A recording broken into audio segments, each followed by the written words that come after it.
नमस्कार विद्यार्थी मित्रांनो, स्वागत आहे तुमचं आपल्या यूट्यूब चॅनलवर। आज आपण या व्हिडिओमध्ये इयत्ता 8वीच्या इतिहास पाठ्यपुस्तकातील 50 प्रश्न पाहणार आहोत। यापूर्वी देखील आपण 45 प्रश्नांचा व्हिडिओ अपलोड केलेला आहे, तुम्ही तो देखील पाहू शकता। आणि जर हा व्हिडिओ आवडला तर व्हिडिओला लाईक आणि चॅनलला सबस्क्राईब करा, म्हणजे तुम्हाला पुढचे व्हिडिओ देखील पाहायला भेटतील। तर चला व्हिडिओला सुरुवात करूया। आपला पहिला प्रश्न पहा। प्रश्न क्रमांक 1 आहे, 1857च्या स्वातंत्र्य लढ्यावर आधारित 1857चे स्वातंत्र्य समर हे प्रेरणादायी पुस्तक खालीलपैकी कोणी लिहिलेले आहे? तर 1857चे स्वातंत्र्य समर हे पुस्तक ऑप्शन ए स्वातंत्र्यवीर सावरकर यांनी लिहिलेले आहे। ऑप्शन ए आपलं बरोबर आहे। स्वातंत्र्यवीर सावरकरांनी 1857च्या उठावावर किंवा 1857चा जो लढा होता त्या लढ्याची व्यापक मांडणी केलेली आहे या पुस्तकामध्ये आणि क्रांतिकारकांना प्रेरणा दिलेली आहे। ऑप्शन ए आपलं बरोबर आहे। पुढचा प्रश्न आहे प्रश्न क्रमांक 2, आर्य समाजाची स्थापना खालीलपैकी कोणी केलेली आहे? आर्य समाजाची स्थापना ही स्वामी दयानंद सरस्वती यांनी केलेली आहे। ऑप्शन डी आपलं बरोबर आहे। 1875मध्ये स्वामी दयानंद सरस्वती यांनी काय केलेली आहे? आर्य समाजाची स्थापना केलेली आहे। तुम्हाला वर्ष पण विचारलं जाऊ शकतं किंवा कोणी केलेले आहे हे पण विचारलं जाऊ शकतं। पुढचा प्रश्न आहे प्रश्न क्रमांक 3, ओडिशात मध्ययुगीन काळापासून अस्तित्वात असलेल्या कोणत्या सैनिकांनी इंग्रजांविरुद्ध सशस्त्र उठाव केला? तर ते होते पाईक। ऑप्शन डी बरोबर आहे। या ठिकाणी थोडक्यात माहिती बघा, राजे महाराजे यांनी पाईकांना जमीन कसण्यास दिली होती आणि युद्धप्रसंगी हे पाईक काय करायचे? राजाच्या बाजूने लढायला उभे राहायचे। तर अशा प्रकारे ओडिशात मध्ययुगीन काळापासून असलेले जे पाईक होते त्यांनी काय केलेलं होतं? इंग्रजांविरुद्ध सशस्त्र उठाव केलेला होता। ऑप्शन डी बरोबर आहे। पुढचा प्रश्न आहे प्रश्न क्रमांक 4, महात्मा ज्योतिराव फुले यांनी शेतकऱ्यांच्या प्रश्नावर कोणता ग्रंथ लिहिलेला आहे? तर महात्मा ज्योतिराव फुले यांनी शेतकऱ्यांचा आसूड ऑप्शन ए हा ग्रंथ लिहिलेला आहे। या ग्रंथामध्ये त्यांनी शेतकऱ्यांच्या समस्या आणि त्यांच्यावरील अन्यायावर प्रकाश टाकण्याचा प्रयत्न केलेला होता। ऑप्शन ए आपलं बरोबर आहे। पुढचा प्रश्न आहे प्रश्न क्रमांक 5, इंग्रजांच्या कोणत्या आर्थिक धोरणामुळे भारतातील विकसित हस्तकला व कापड उद्योग दिवाळखोरीत निघाला? तर याचं उत्तर आहे ऑप्शन सी, भारतीय उद्योगांवर जाचर कर बसवणे। यामुळे काय झालेलं होतं? तर भारतातील विकसित ज्या हस्तकला होत्या व कापड उद्योग दिवाळखोरीत निघालेला होता। तर हे त्यांनी काय केलेलं होतं? तर इंग्लंडमधील माल भारतात खपवून नफा मिळवण्यासाठी इंग्रजांनी काय केलेलं होतं? भारतीय उद्योगांवर मोठ्या प्रमाणात कर लादले होते। त्यामुळे काय झालं होतं? भारतातील विकसित हस्तकला आणि कापड उद्योग दिवाळखोरीत निघालेले होते। ऑप्शन सी आपलं बरोबर आहे। पुढचा प्रश्न प्रश्न क्रमांक 6, स्वामी विवेकानंद यांनी जागतिक धर्म परिषदेत हिंदू धर्माचे प्रतिनिधित्व कोठे केले? तर ते केलेले होते शिकागो या ठिकाणी। ऑप्शन बी आपलं बरोबर आहे। 1893मध्ये अमेरिकेतील शिकागो या ठिकाणी विश्व धर्म परिषदेत त्यांनी काय केलेलं होतं? प्रभावी भाषण केलेलं होतं आणि त्या ठिकाणी त्यांनी हिंदू धर्माचे प्रतिनिधित्व केलेलं होतं। ऑप्शन बी आपलं बरोबर आहे। पुढचा प्रश्न आहे प्रश्न क्रमांक 7, खालीलपैकी कोणते सामाजिक कारण भारतीयांमध्ये इंग्रजांविरुद्ध असंतोष निर्माण होण्यास कारणीभूत ठरलं? तर ते कारण होतं ऑप्शन ए सतीबंदी व विधवा विवाहतेचे कायदे। आता हे कायदे का कारणीभूत ठरले होते? तर हे कायदे जरी सुधारणावादी असले तरी भारतीयांना काय वाटत होतं की इंग्रज आपल्या जीवन पद्धतीत किंवा आपल्या जे रूढी पद्धती आहेत त्यांच्यामध्ये हस्तक्षेप करण्याचा प्रयत्न करत आहेत। त्यामुळे हे कारणीभूत ठरलं होतं। ऑप्शन ए आपलं बरोबर आहे। प्रश्न क्रमांक 8 बघा, लॉर्ड डलहौसीने कोणत्या कारणावरून अयोध्येच्या नवाबाला पदच्युत केलं? तर लॉर्ड डलहौसीने गैरकारभाराचे निमित्त सांगून काय केलेलं होतं? अयोध्येच्या नवाबाला पदच्युत केलेलं होतं। त्याने असं कारण दिलं होतं की ते राज्यकारभार नीट चालत नाहीत आणि त्यांना संस्थान खालसा करण्यास सांगितलेलं होतं। ऑप्शन सी बरोबर आहे। पुढचा प्रश्न प्रश्न क्रमांक 9, स्त्री शिक्षणाचे कार्य करणाऱ्या सावित्रीबाई फुले यांना कोणाची साथ लाभली? तर त्यांना आपल्या पती महात्मा ज्योतिराव फुले यांची साथ लाभलेली होती। ऑप्शन डी आपलं बरोबर आहे। पुढचा प्रश्न प्रश्न क्रमांक 10, हिंदी सैनिकांमध्ये असंतोष निर्माण होण्याचे एक प्रमुख लष्करी कारण कोणते होते? तर ते होतं ऑप्शन सी, इंग्रज सैनिकांच्या तुलनेत अत्यंत अल्प वेतन व भत्ते भारतीय सैनिकांना देत होतं, म्हणजे इंग्रज सैनिकांना जास्त आणि भारतीय सैनिकांना कमी वेतन दिलं जात होतं. ऑप्शन सी बरोबर आहे. पुढचा प्रश्न आहे प्रश्न क्रमांक 11. शीख समाजातील धर्म सुधारणेसाठी सिंग सभा कोठे स्थापन करण्यात आली? तर ती अमृतसर या ठिकाणी स्थापन करण्यात आली होती. ऑप्शन बी बरोबर आहे. शीख धर्मातील आधुनिकता आणि शिक्षणासाठी अमृतसर या ठिकाणी सिंग सभा स्थापन करण्यात आलेली होती. पुढचा प्रश्न आहे प्रश्न क्रमांक 12. 1857च्या लढ्याचे तात्कालिक कारण म्हणून कशाचा उल्लेख केला जातो? तर 1857च्या उठावाचे तात्कालिक कारण होतं ऑप्शन डी एनफिल्ड बंदुकांच्या काडतुसांना लावलेली चरबी. तर या बंदुकांच्या काडतुसांना गायीची व डुकराची चरबी लावलेली असते आणि ती दाताने तोडावी लागत असल्यामुळे हिंदू व मुस्लिम सैनिकांच्या धार्मिक भावना दुखावल्या गेलेल्या होत्या. ऑप्शन डी बरोबर आहे. पुढचा प्रश्न आहे प्रश्न क्रमांक 13. बराकपूरच्या छावणीत कोणत्या सैनिकाने इंग्रज अधिकाऱ्याच्या अन्यायी वृत्तीला विरोध म्हणून त्याच्यावर गोळी झाडली? तर तो सैनिक होता मंगल पांडे. ऑप्शन डी बरोबर आहे. मंगल पांडे यांनी चरबी लावलेली काडतुसे वापरण्यास काय केलेला होता? विरोध केलेला होता आणि त्याने पहिले बंड पुकारलेलं होतं. ऑप्शन डी बरोबर आहे. पुढचा प्रश्न आहे प्रश्न क्रमांक 14. आर्य समाजाचे ब्रीदवाक्य खालीलपैकी कोणते आहे? आर्य समाजाचे ब्रीदवाक्य आहे वेदांकडे परत चला. ऑप्शन सी बरोबर आहे.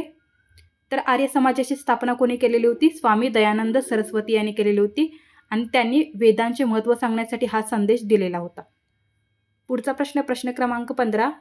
मेरठ छावणीतील सैनिकांनी दिल्ली ताब्यात घेतल्यानंतर कोणाला भारताचा सम्राट म्हणून घोषित केले? तर ते बहादूरशाह जफर यांना सम्राट म्हणून घोषित करण्यात आलेलं होतं आणि बहादूरशाह जफर हा मुघल बादशाह होता, हे देखील लक्षात ठेवायचं आहे.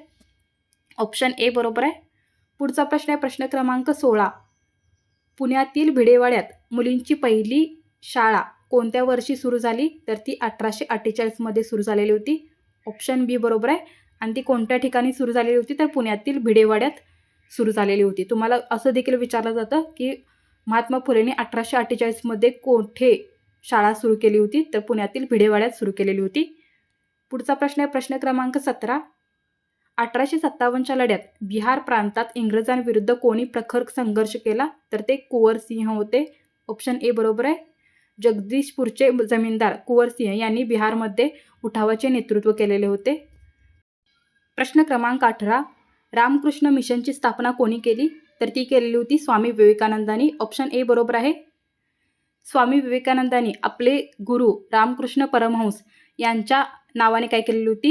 ही रामकृष्ण मिशनची स्थापना केलेली होती. ती केलेली होती 1897मध्ये. हे देखील तुम्हाला लक्षात ठेवायचं आहे.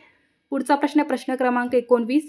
सतीबंदीचा कायदा करण्यासाठी लॉर्ड बेंटिंक यांना कोणी मदत केली? तर सतीबंदीचा कायदा करण्यासाठी लॉर्ड बेंटिंक यांना राजाराम मोहन रॉय यांनी मदत केलेली होती. ऑप्शन ए बरोबर आहे.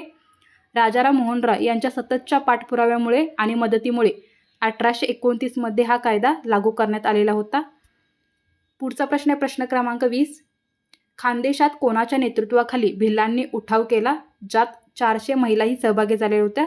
तर खानदेशात कजार सिंग यांच्या नेतृत्वाखाली काय केलं होतं? भिल्लांनी उठाव केलेला होता आणि त्यामध्ये 400 महिला सहभागी झालेल्या होत्या. पुढचा प्रश्न आहे प्रश्न क्रमांक 21.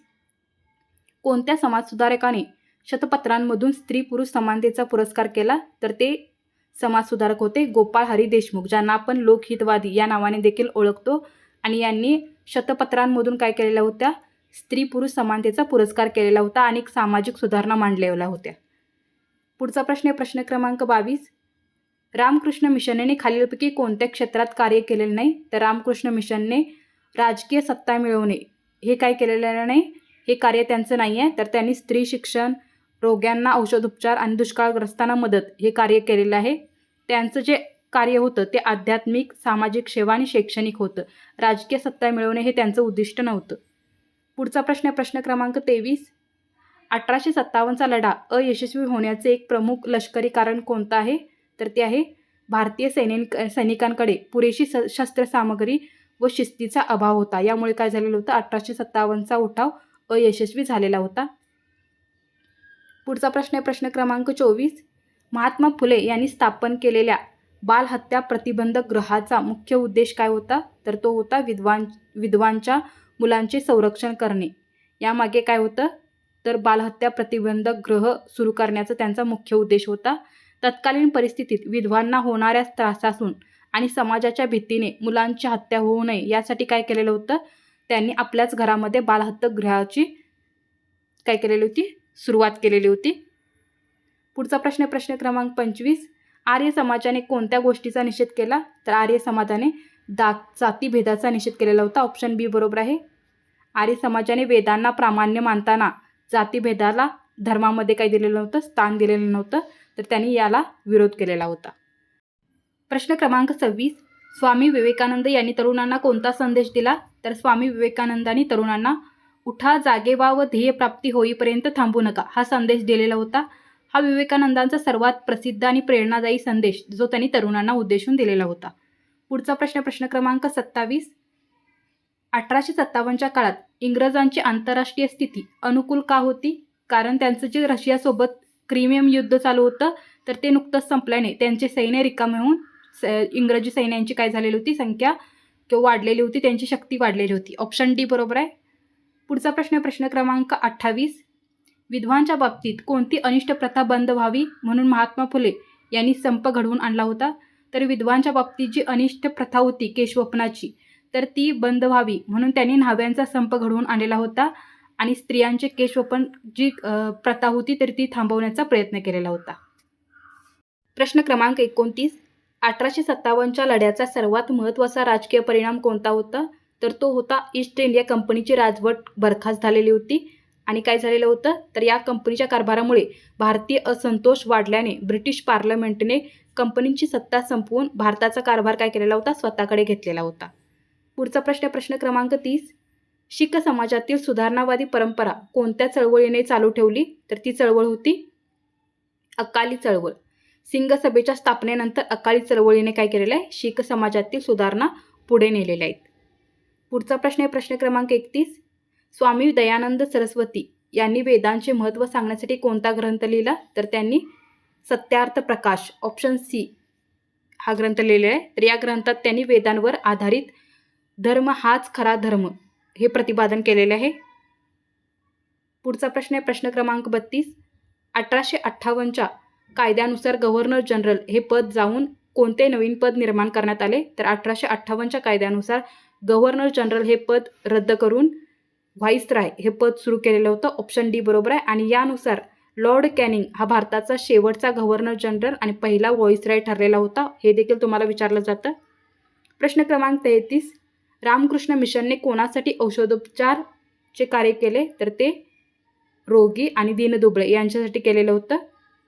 तर रामकृष्ण मिशनचा मुख्य उद्देश काय होता, तर पीडित आणि आजारी लोकांची निस्वार्थपणे सेवा करणे.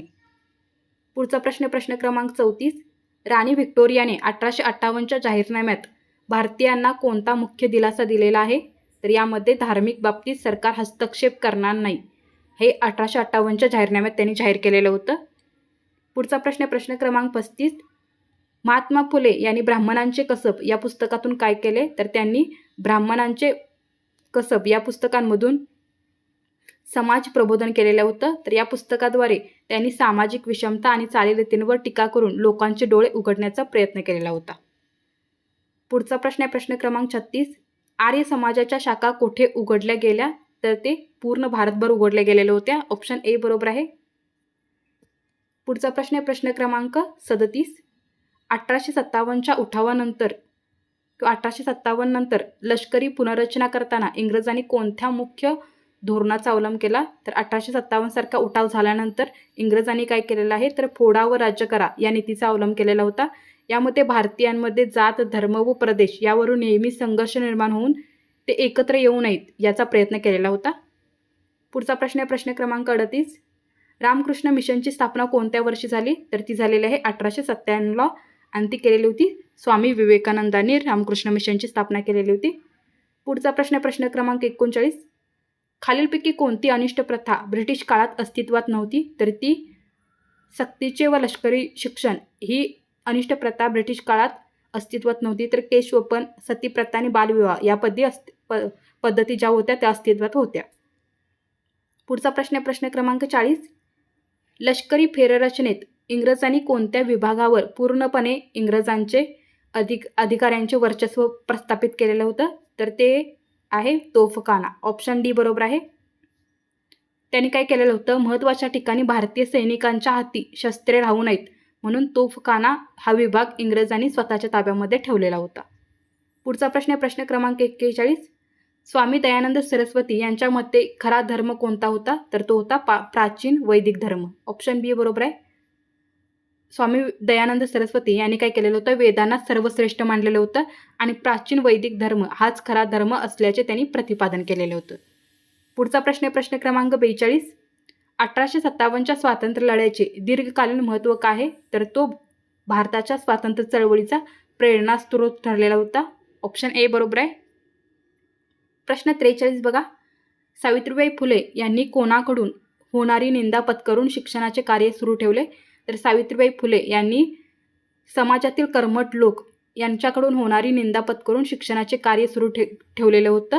तर समाजामध्ये जे काही सनातनी आणि कर्मठ लोक होते त्यांनी सावित्रीबाई फुले यांना खूप त्रास दिलेला होता. तर यांचा आपण निंदा स्वीकारून काय केलेलं होतं, त्यांनी म्हणजे स्त्री शिक्षणाचं कार्य चालू ठेवलेलं होतं. प्रश्न क्रमांक 44. पुणे, सातारा, अहमदनगर भागात रामोशी बांधवांना संघटित करून इंग्रजांविरुद्ध बंड कोणी पुकारले, तर ते होते उमाजी नाईक. ऑप्शन सी बरोबर आहे. उमाजी नाईक यांनी जाहीरनामा काढून इंग्रजी सत्ता झुगारून देण्याचे आव्हान केलेलं होतं. पुढचा प्रश्न आहे प्रश्न क्रमांक 45. महात्मा फुले यांनी सार्वजनिक सत्यधर्म या पुस्तकातून काय मांडले, तर त्यांनी मानवतावादी विचार मांडलेला होता. ऑप्शन डी बरोबर आहे. या ग्रंथातून त्यांनी ईश्वराची भक्ती आणि मानवी हक्क यांचा समन्वय साधलेला होता. पुढचा प्रश्न आहे प्रश्न क्रमांक 46. सावित्रीबाई फुले यांनी शैक्षणिक कार्यात कशाला महत्त्व दिले, तर स्त्री शिक्षणाला. ऑप्शन डी बरोबर आहे. प्रश्न क्रमांक 47. 1893च्या विश्व धर्म परिषदेत स्वामी विवेकानंद यांनी कोणाचे प्रतिनिधित्व केले, तर त्यांनी हिंदू धर्माचे प्रतिनिधित्व केलेलं होतं. ऑप्शन ए बरोबर आहे. पुढचा प्रश्न प्रश्न क्रमांक 48. लोकांमध्ये जागृती निर्माण करण्यासाठी महात्मा फुले यांनी कशाचा वापर केला, तर त्यांनी पुस्तके आणि ग्रंथांचा वापर केलेला होता. ऑप्शन बी बरोबर आहे. प्रश्न क्रमांक 49. रामकृष्ण मिशनने दुष्काळग्रस्तांना काय मदत केली, तर त्यांनी अन्न व सेवा पुरवल्या होत्या. ऑप्शन ए बरोबर आहे. आणि आजचा आपला शेवटचा प्रश्न आहे प्रश्न क्रमांक 50. महात्मा फुले यांनी स्वतःच्या घरात काय स्थापन केलेलं होतं, तर त्यांनी बालहत्या प्रतिबंधक गृहाची स्थापना केलेली होती किंवा सुरुवात केलेली होती. ऑप्शन सी बरोबर आहे. तर धन्यवाद विद्यार्थी मित्रांनो. अशा प्रकारे आज आपण इयत्ता 8वीच्या इतिहास पाठ्यपुस्तकातील 50 प्रश्न पाहिलेले आहे. तुम्ही यापूर्वीचा देखील व्हिडिओ पाहू शकता आणि अजून एक आपण व्हिडिओ अपलोड करणार आहोत. त्यामुळे चॅनलला सबस्क्राईब करून ठेवा म्हणजे तुम्हाला नोटिफिकेशन भेटत जाईल. धन्यवाद.